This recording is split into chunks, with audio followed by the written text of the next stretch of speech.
truffles. Tyler made truffle soup. I made soup. Like, I was cooking the night before, and then I got on a plane like at 5 a.m. the next day. But like, dude, we rolled in truffle cappuccino, which is like our signature canapé, you know? Mm-hmm. Truffle veloute, a little sweet onion soubise, right? A little grated black winter truffle on top, some truffle salt. And then, you know, we did... we brought cases and cases of salt and honey, you know, to show off as like demos, like all that stuff. And we brought 25 pounds of black winter truffles, like stacked up. So you guys, because we thought in you know what I mean, in the worst case scenario, you'd make a good impression. No one could forget that we were the guys that had just a ton of truffles standing in line with all this other stuff. It's like you can't not like see that, you know. That's like the TFL on the big resume from Jason. Yeah, exactly. Yeah, Jason throwing the resume. Yeah, make your mark. You know. Yeah, make it so people cannot not see you. So you guys set this? Did you guys set a booth up or what? So like you're in this big line and they funnel you to the front and they have 6 casting directors. Yeah. And then you kind of go in waves. So there's like 20 entrepreneurs that line them up, and then kind of like you go pitch them, pitch him, pitch table 2, pitch table 3. Yeah. And so you're watching people go up and do their pitches, right? And it's all like, it's not like behind the curtain or anything. You're watching people do it. And so they sent us to like table 3, and there's a girl there, Mindy, who is the like executive casting director, you know? Yeah. So she's running the show. And she had given us our wristband in line. And so even if there's like 10,000 people, only 1,000 people get to pitch. Really? So they hand you... Yeah, it's first come, first serve. And she sees you with all this shit in line, and she's like... Well, she saw our shirts.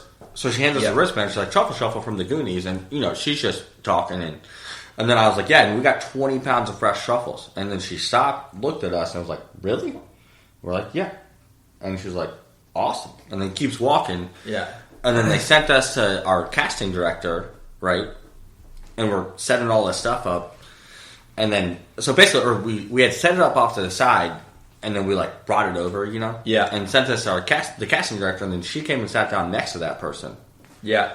Like at the table. And so we're over off to the side, and you know, we're the ones like, you know, heating up soup and like doing all this other stuff. Legitimately, we went and stole an extension cord from the janitor guy in the Venetian down the way, and then rolled over and like wired it into the wall. We've got an induction burner. Dave, we brought an induction burner, plugged it into the wall. 10,000 people that smell like soup.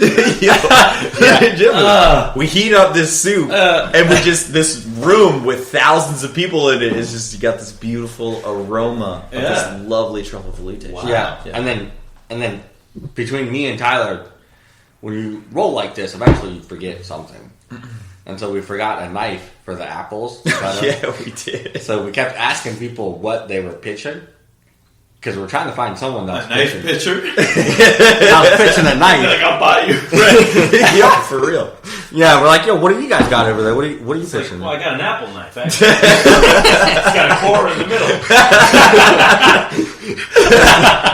So we asked about 25 people what their pitch was. They're like, sunscreen, iPhone holder. We're like, right. Come on, guys. Right. Yeah. And then eventually we're like doing our thing. And this is where, when you're really going for it, these weird things happen. We're like hunched over the suitcase, and a maintenance guy comes over and just stands over us. Like out of a movie, and he's just looking at us, you know, and we look up and see him. He's like, what are you guys doing? Yeah. We're thinking he's going to kick us out, because no one's supposed... Like, we're using heat and pulling electricity from the Venetian. And I was like, yo, could you help us get a knife? He's like, a knife? Yeah, I'll be right back. And goes and gets a knife for the apples, for the board, for the truffle honey. And we go and we pitch. And honestly, everyone could tell it's a good pitch, because we were up there for like 12 minutes. Yeah. They let you go. Yeah. Everyone else is like, you go on, they're like, next. Yeah. Next. Well, there's something to be said, and that's the first thing I said when I started the show, is I wanted to capture that energy after service. But once again, like, you guys were serving soup in the shits, right? Couldn't get power, needed a knife. Dude. And then you went into a spiel after that. Like, I mean, with that energy. Woo! The RZA said it. Yeah. Bring the ruckus. Do not, bring the energy. Hell yes. Yeah.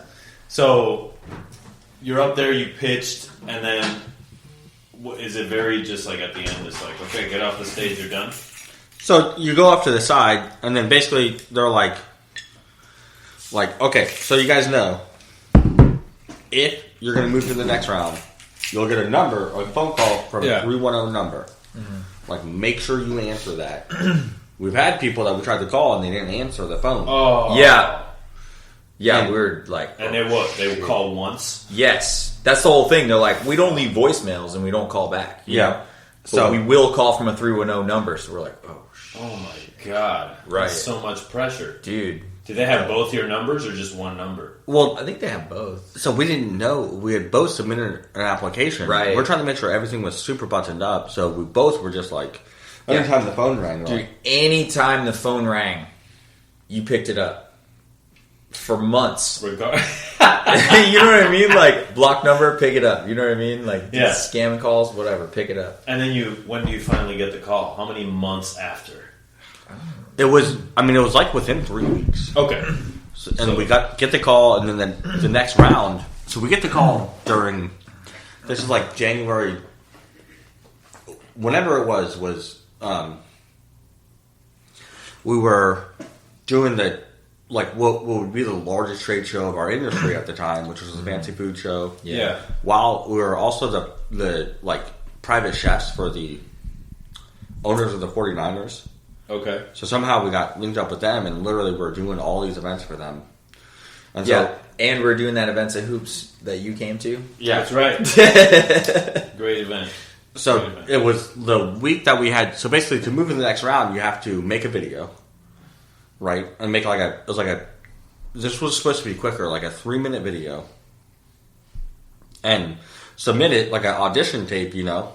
And so during this crazy week, basically we got one day at the end of it, and we finish. We do a trade show and do a dinner for 24 people at the 49er household, into another trade show, into our VIP after party, into one other massive event, and all of we're launching products at these things. Yeah, like we're like going for it. That period is the craziest our house ever looked. Yeah. Oh my god. Because we would basically take all this stuff like for a trade show. Yeah.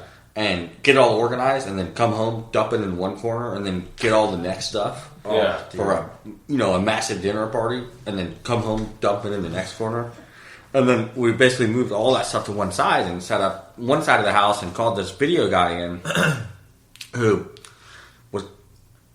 he was an alright guy. I don't really like him, to be honest. Heard that. It was our first foray into that world. To that whole world, and he was kind of trying to direct us. And then we honestly, back then, we were not good on camera. Yeah. And I was doing the worst. Tyler was doing really good, Sarah was doing good, Ian was doing good, but I kept messing things up. And so we are making this pitch video for 8 hours. Oh my god, yeah. And eventually get something done. Pay this guy way too much money to... Yeah. Well, that was because we were like, hey, if we're going to send in a video, because you got to send in a video, right? So we're like, yo, if we're going to send in the video, it's going to be super tight. You know, again, just yo, if we're going to do it, we might as well go all in and do it. So, we spend the money that we don't have on this guy, because it's the idea is well, he's going to make a video that's way better than if we did on an iPhone or whatever. Yeah. You don't have, it doesn't have to be professionally done. You can do it on an iPhone, but we just wanted it to be the best, Exactly. Yeah.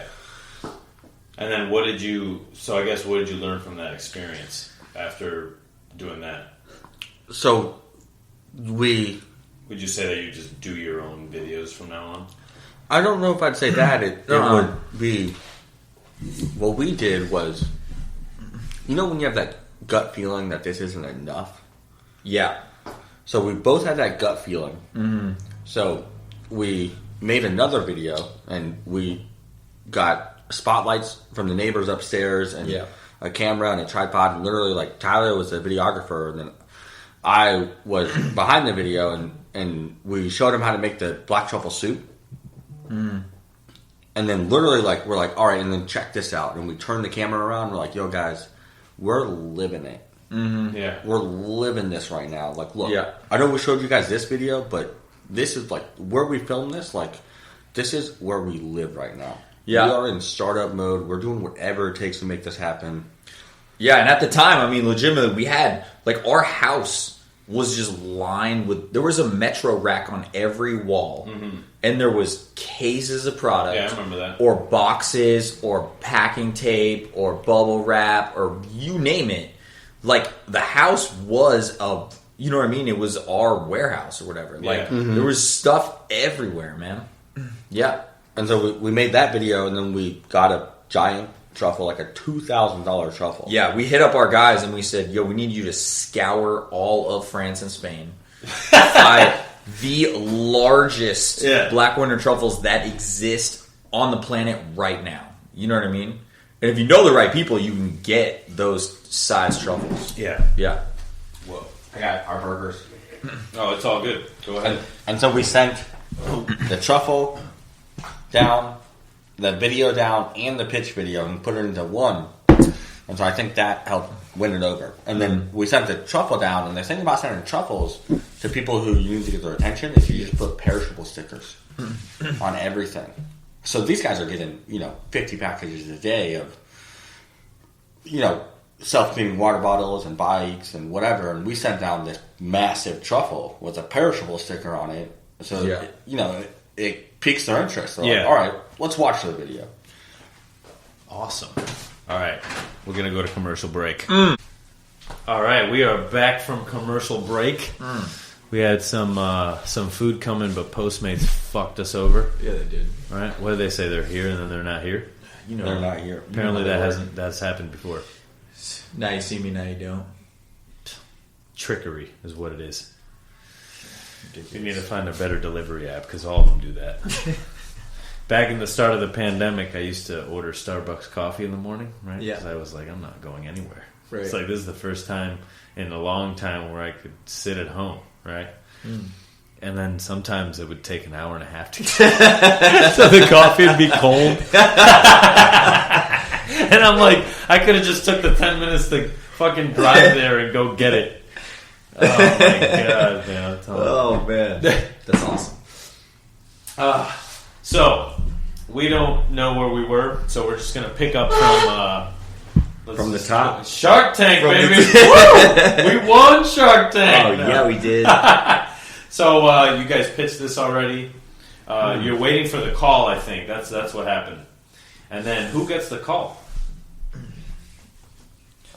They called me. Yeah. Okay. And what did they say to you? Congratulations, Mr. Mckinney. Well, what was very interesting is basically we're working on Shark Tank and O Magazine at the time. Okay. And so literally I'm on the phone with the editor of O Magazine when I see a 310 number come in. Yeah. And I'm like, oh my God. And so somehow I wrap up the conversation in enough time, answer that one, and they're like, hey, this is... And we had like a casting director. They're like, hey, this is your casting director. We just want you to know you're moving to the next round of Shark Tank. And dude, it literally was like too much it was excitement. Yeah, I'm sure. It was crazy. You got a lot of energy as it is. Dude, it was... Did you call... Who'd you call first? Well, we had a meeting that we were already late to. Yeah.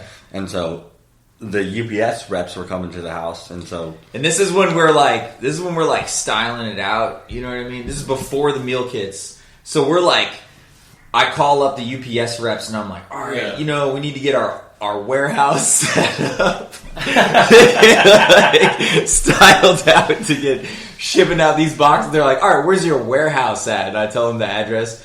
Our warehouse is our fucking apartment. You know what I mean? So, legitimately, and the UPS is like, you know what? You guys are on the business side. Obviously we told them we were making more money than we did or whatever. So, like, oh, dude, we're going to hook you up with, like, we got, like, a computer and a printer and a scale, and we'll bring it by. You're in, like, the enterprise sector or whatever. We're like, all right, dope. We'll be here at this time. And you can come meet us. And then legitimately, like, Jay it's literally the double call, like, at the same time. And this is at the time, when you start a business, you go from, there's that period of time where you're almost like you're working so hard to like sell stuff and whatnot, but there's just periods of time where you're like standing